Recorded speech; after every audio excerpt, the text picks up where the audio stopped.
우리가 살펴보고 있는 이 느헤미야서는 바벨론 포로기 이후에 이스라엘 공동체의 재건을 다룬 위대한 역사적 기록입니다. 1장에서 6장까지는 무너진 예루살렘 성벽을 기적적으로 재건하는 그 어떤 물리적 회복의 과정을 그렸고, 그리고 7장에서 10장까지는 율법을 낭독하고 언약을 갱신하며 영적 부흥을 경험하는 공동체의 어떤 그 내면적 변화를 담았습니다. 지난 시간 우리는 느헤미야 10장에서 하나님의 부흥을 경험한 이스라엘 백성들의 몇 가지 결의에 대해서 나누었습니다. 그들이 결의하고 서명하고 임봉한 내용은 우리의 자녀들을 이방인과 통혼하지 않겠다. 그리고 안식일과 안식년을 지키겠다. 성전을 방치하지 않겠다. 헌금과 헌물에 최선을 다하겠다 등입니다. 그리고 오늘 본문 말씀인 11장부터 마지막 13장까지는 그 느헤미야의 결론 단락이라 할 수 있는 부분으로 성벽 건축을 완성하고 말씀으로 부흥을 체험한 이스라엘 백성들이 국가의 안정적 발전을 위해 실제적인 삶의 영역에서 개혁을 이루어가는 과정을 다루고 있습니다. 즉 말씀의 부흥을 경험한 이들이 어떻게 삶에서 이 부흥을 이루어 나갈 수 있는가 하는 것에 대한 내용이라 할 수 있는 것입니다. 느헤미야 11장은 이 두 가지 회복의 정점 위에 놓여 있는 이스라엘의 상황을 말하고 있습니다. 성벽은 완성되었고 백성들은 하나님 앞에서 율법 준수를 맹세했지만 여전히 가장 근본적인 문제, 즉 거룩한 도성인 예루살렘의 인구 부족이라는 현실적 과제에 직면해 있었습니다. 당시 예루살렘은 성벽 둘레가 6km가 넘는 거대한 도시였음에도 불구하고 성읍에 거주하는 주민들은 턱없이 적었습니다. 느헤미야서 7장 4절의 기록이 이 현실을 명확히 보여주고 있습니다. 7장 4절에 그 성은 광대하고 거민은 희소하여 가옥을 오히려 건축하지 못하였음이니라. 그들은 성벽 재건을 통해 외적의 침입을 막는 물리적 방어막을 세웠지만 오랫동안 폐허로 방치되었던 예루살렘은 여전히 거대한 쓰레기 더미와 같았으며 거주하기 위험하고 불편한 곳이었습니다. 대부분의 사람들은 이미 삶의 터전을 일군 유다의 다른 성읍이나 더 안정적이고 편안했던 페르시아에 남아있기를 선호했습니다. 이러한 상황은 단순히 인구 통계의 문제를 넘어서는 것입니다. 성벽 재건이라는 물리적 승리 이후에 백성들은 다시 한번 내적인 시험에 들게 된 것이죠. 즉 안정과 편안함을 추구하는 인간의 본능과 하나님이 도성을 재건해야 한다는 사명 사이에서 그들은 갈등하고 있었습니다. 느헤미야 11장은 바로 이 심각한 문제를 해결하기 위해서 공동체의 결단과 하나님의 주권적 섭리를 기록하고 있습니다. 11장의 구조를 잠깐 살펴보면 1절에서 2절이 예루살렘 거주자를 선정했다는 것, 그리고 3절에서 24절까지는 예루살렘에 거주한 사람들의 명단, 그중에 백성의 지도자들이 나오고 또 제사장들이 나오고 레위인들이 나오고 기타 봉사자들이 등장합니다. 그리고 25절에서 마지막 36절까지는 각 지방에 거주한 사람들 명단, 그중에 유다 자손과 베냐민 자손 등으로 기록되어 있습니다. 이것은 이스라엘 백성들뿐만 아니라 우리들의 과제이기도 한 것이죠. 즉 신앙적 결단이 현실의 어려움을 완전히 제거하지는 못한다는 어떤 그 중요한 교훈을 우리에게 일깨워주고 있습니다. 아울러 외적 부흥 이후에도 지속적인 헌신과 희생이 필요함을 역설하고 있는 것입니다. 이 시간 함께 살펴볼 본문 말씀을 통하여 하나님께서 주시는 깨달음을 나눈 시간 되기를 소원합니다. 먼저 살펴볼 것은 명단 속에 담겨진 구체적인 구원 역사입니다. 느헤미야서의 각 장에는 여러 인물들이 등장합니다. 인물들의 이름이 등장하죠. 3장에는 성벽 재건에 참여한 사람들의 이름, 7장에는 느헤미야와 함께 귀환한 3차 포로 귀환자 명단이 있고요. 10장에는 9장에서 하나님께 언약하고 임봉한 자들의 이름, 그리고 오늘 본문인 11장에는 예루살렘에 정착한 사람들의 명단이 그 내용의 절반 이상을 차지하고 있습니다. 그러나 지루해 보이는 이 명단들은 단순한 인명록이 아닌 것입니다. 즉 하나님의 구원 역사가 추상적인 개념이 아니라 구체적인 사람들의 삶 속에서 이루어졌음을 보여주고 있는 것입니다. 본문이 11장에서 각자의 이름과 족보, 담당했던 역할은 그리 단지 익명의 군중이 아니라 하나님께서 그 이름 하나하나를 기억하시는 귀한 존재임을 선포하고 있는 것입니다. 먼저 이 명단은 바벨론 포로기 이후 잃어버렸던 그들의 역사와 정체성을 다시 확인시켜주고 있습니다. 그들의 족보가 다시 기록되는 것은 그들이 아브라함과 이삭과 야곱의 후손으로서 하나님과 맺은 언약의 백성이라는 정체성을 회복하는 행위입니다. 사도 바울 역시 오늘날 우리가 예수 그리스도 안에서 하나님의 자녀가 되는 영적 족보를 가졌음을 갈라디아서 3장에서 상기시키고 있습니다. 갈라디아서 3장 29절에 너희가 그리스도의 것이면 곧 아브라함의 자손이요 약속대로 유업을 이을 자니라. 또한 다양한 역할의 헌신이라는 면에서 본다면 이 명단에는 유다, 베냐민 자손과 함께 제사장, 레위인, 느디님 사람, 솔로몬의 신하의 자손 등 다양한 그룹이 등장하고 있습니다. 여기서 우리가 특별히 주목할 만한 그룹은 느디님 사람입니다. 이들은 본래 이방인이었지만 성전의 허드렛 일을 맡은 봉사자들이었던 이들은 이스라엘 공동체의 주류에 속하지는 못했지만 하나님의 성읍 재건에 동참함으로써 어떤 그 구분의 개념을 뛰어넘는 공동체의 모습을 보여주고 있습니다. 이는 신약 성경 에베소서에서 예수 그리스도 안에서 유대인과 이방인의 구분이 무너지고 바울이 고린도전서 12장에서 말한 것처럼 각 지체가 다양한 은사로 교회를 섬기는 모습을 미리 보여주는 예표가 되는 것이죠. 에베소 2장 14절입니다. 그는 우리의 화평이신지라 둘로 하나를 만드사 원수된 것 곧 중간에 막힌 담을 자기 육체로 허시고. 그리스도는 우리의 평화이십니다.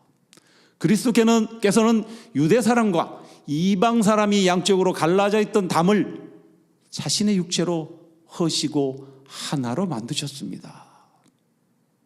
또한 19절에 기록되어 있는 성전의 문을 지키는 문지기, 또 23절에 기록되어 있는 찬양을 담당하는 성가대 등 거룩한 성읍 안에는 눈에 띄지 않는 곳에서 묵묵히 자신의 역할을 감당한 이들이 있었습니다.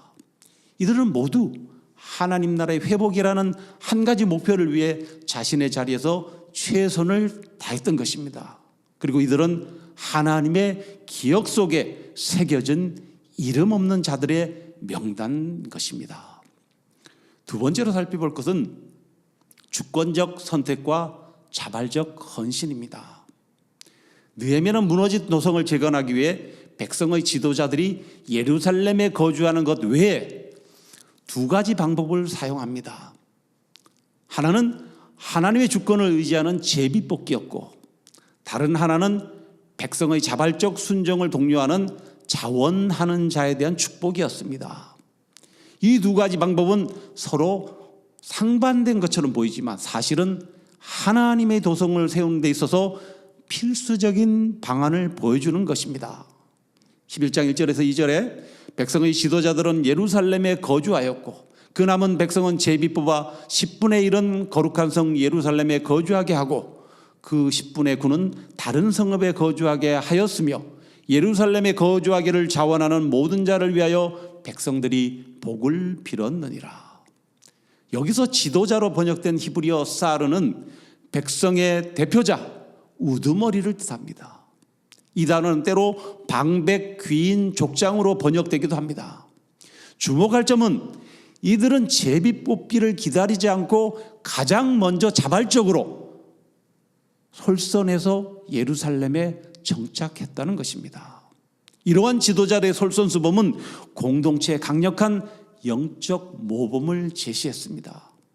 지도자가 먼저 고난의 길, 희생의 길을 선택할 때 백성들은 기쁨으로 그 뒤를 따르게 되는 것입니다. 이런 영적 공동체의 건강성이 지도자들의 헌신에 크게 좌우됨을 보여주는 중요한 원리입니다. 다음으로 백성들 중에서 제비로 뽑힌 10%입니다. 여기서 제비뽑아로 번역된 히브리어 고랄이란 단어는 단순히 우연이나 무작위적인 행위가 아니었습니다. 잠언에는 제비뽑기가 하나님의 뜻을 묻는 신앙적 행위임을 명확히 보여줍니다. 잠언 16장 33절에 제비는 사람이 뽑으나 모든 일을 작정하기는 여호와께 있느니라. 이는 공동체의 중요한 문제를 해결함에 있어 인간의 지혜나 계산이 아닌 하나님의 주권적인 섭리를 전적으로 신뢰하였음을 의미하는 것입니다. 또한 본문 2절에는 예루살렘에 거주하기를 자원하는 모든 자를 위하여 백성이 복을 빌었느니라고 기록합니다. 여기에 자원하다에 해당하는 히브리어 나다브는 단순한 자발성을 넘어서 자발적으로 바치다, 기꺼이 헌신하다라는 의미를 내포하고 있습니다. 이는 마치 출애굽기 35장 29절에 나온 것처럼 출애굽 당시의 성막 건축을 위해 기쁜 마음으로 백성들이 예물을 드렸던, 자원해서 드렸던 그 이스라엘 백성의 태도와 같은 것입니다. 또한 제비에 뽑히지 않은 자들도 예루살렘 회복이라는 공동체의 비전에 동참하기 위해 기꺼이 불편과 희생을 감수하였고 백성들이 이들에게 복을 빌어준 것은 단순히 칭찬의 차원을 넘어서 이러한 자발적 헌신이야말로 하나님 나라의 진정한 동력임을 인정하는 공동체적 응답이었습니다. 이 두 가지 방식의 공존은 하나님의 주권이 모든 것을 결정하시지만 동시에 그분의 부르심에 우리의 자발적인 순종과 헌신이 필요하다는 것을 강조하고 있는 것입니다. 여기서 제비 뽑힌 자와 또 자원하는 자라는 두 개념은 서로 다른 길처럼 보이지만 깊이 보면 하나의 순종을 향하고 있음을 우리는 알 수 있는 것입니다. 제비 뽑기는 하나님께서 원하시는 자들을 택하셨다는 확신을 주었고, 자원하는 것은 그 부르심이 힘들고 고된 길일지라도 기꺼이 응답하는 순종의 태도를 보여주는 것이죠. 이것은 우리에게 어떤 일이 내게 이익인가를 묻기보다 이 일이 하나님의 뜻인가를 먼저 생각하고 그 부르심이 있다면 기쁨과 감사로 순종하는 삶이 진정 복된 길임을 가르쳐주고 있습니다. 아울러 본문은 예루살렘을 거룩한 성이라고 일컫고 있습니다. 여기에 거룩에 해당하는 히브리어 코데시는 분리하다, 구별하다라는 뜻으로 하나님의 속성인 거룩을 일컫는 단어입니다. 우린 여기서 잠시 창세기 1장으로 돌아가서 이 하나님의 거룩이라는 속성을 좀 더 깊이 살펴보겠습니다. 하나님께서는 창세기 1장에서 빛과 어둠을 나누셨다고 기록하고 있습니다. 창세기 1장 4절에 빛이 하나님이 보시기에 좋았더라 하나님이 빛과 어둠을 나누사. 그런데 자세히 보면 이 1장에는 여섯째 날까지의 창조 과정에서 이 나누다라는 단어가 무려 5번이나 등장하고 있습니다. 1장 4절에 빛과 어둠을 나누사, 6절에 물과 물로 나뉘라 하시고, 7절에 궁창 아래의 물과 궁창 위의 물로 나누게 하시니, 또 14절에 낮과 밤을 나누게 하고 18절에 빛과 어둠을 나누게 하시니 등이 그것입니다. 여기서 나누다의 히브리어는 바달이라는 단어입니다. 그리고 이 바달 역시 분리하다, 구별하다라는 뜻과 함께 거룩이라는 뜻도 같습니다. 아울러 우리 지금 본문에 살펴본 이 코데시라는 단어 역시 분리, 차단을 뜻하며 거룩이라는 뜻을 갖는데, 이 거룩이란 거룩하지 못한 것과는 나뉘고 분리되고 구별되는 것을 의미하는 것이죠. 이 세상에서 거룩이 무엇인가라고 질문한다면 거룩은 바로 하나님이다 라고 대답할 수 있습니다. 하나님을 제외하고는 거룩을 말할 수가 없는 것입니다. 거룩이 구별되다, 분리되다, 나누다라는 뜻을 가진 것은 하나님의 그 거룩성은 죄와는 관계가 없으신 하나님의 윤리, 도덕적인 완전성을 뜻하는 것이고, 또한 적극적인 의미로는 본질적으로 피조물들과는 구별된 신의 속성을 지니신 것을 말하는 것입니다. 연세대학교 신학대 구약학 김영진 교수에 의하면 구약 성경에는 이 거룩을 뜻하는 코데시라는 단어가 무려 850여 차례 나온다고 말합니다. 거룩하신 하나님께서는 우리도 구별되어 거룩하게 살도록 말씀하십니다. 레위기에서 내가 거룩하니 너희도 거룩하라라는 말씀은 세상과 구별되라는 것임을 깨닫게 되는 것입니다. 또한 우리가 하나님의 이 거룩성을 닮아 살 수 있는 것은 오직 예수 그리스도의 속죄의 은총을 통해서만 가능함을 일깨워 줍니다. 아울러 본문에서 이 거룩한 성 예루살렘이라고 기록한 것은 이 도시가 단순히 정치적 수도가 아니라 세상과 구별되어 하나님의 임재와 통치가 드러나야 할 거룩한 공간이었음에도 불구하고 그동안 그렇지 못했기 때문에 폐허가 되었다는 것과 또 이제 그 본연의 모습을 회복하기 위한 과정을 지금 밟고 있음을 말하는 것입니다. 따라서 예루살렘에 거주하는 것은 단순히 주소를 옮기는 행위를 넘어서 이제부터는 세상과 이방 사상에 대항하는 구별된 모습으로 하나님의 뜻을 쫓아 살겠다는 그 결단을 드러내는 것입니다. 세 번째로 살펴볼 것은 명단에서 담긴 구속사적 의미입니다. 3절에서 36절까지인데요. 앞에서 언급한 대로 느헤미야 11장에 나열된 방대한 이름들은 언뜻 보면 지루한 인구 통계처럼 보입니다. 그러나 이 명단은 하나님의 구속사에 기꺼이 동참한 이름 없는 용사들의 그 하나의 영적 기념비라 할 수 있는 것입니다. 이 기록은 공동체의 정체성과 언약의 연속성을 확인하는 그 신앙적 증거입니다. 또 그들이 보여준 이 자발적인 헌신의 무게를 드러내는 것이라고도 말할 수 있습니다.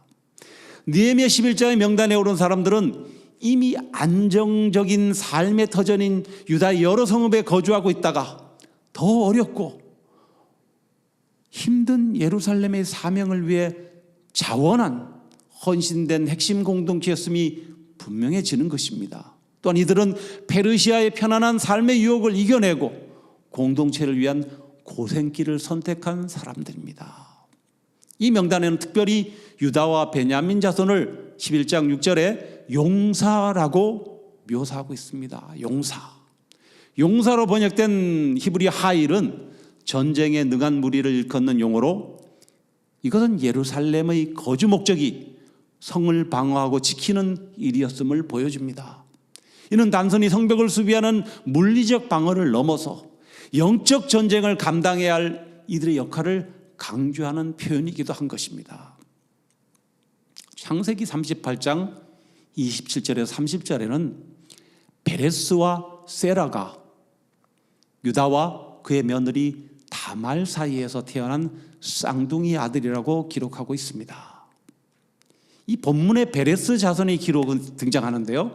이 베레스 자손의 기록은 이들을 통해 유다 지파가 이어지고 있다는 것, 베레스의 계보를 통해 이때로부터 약 440년 후에 요셉의 때에 인류 구원을 위한 예수 그리스도가 오시게 됨을 암시하는 것입니다.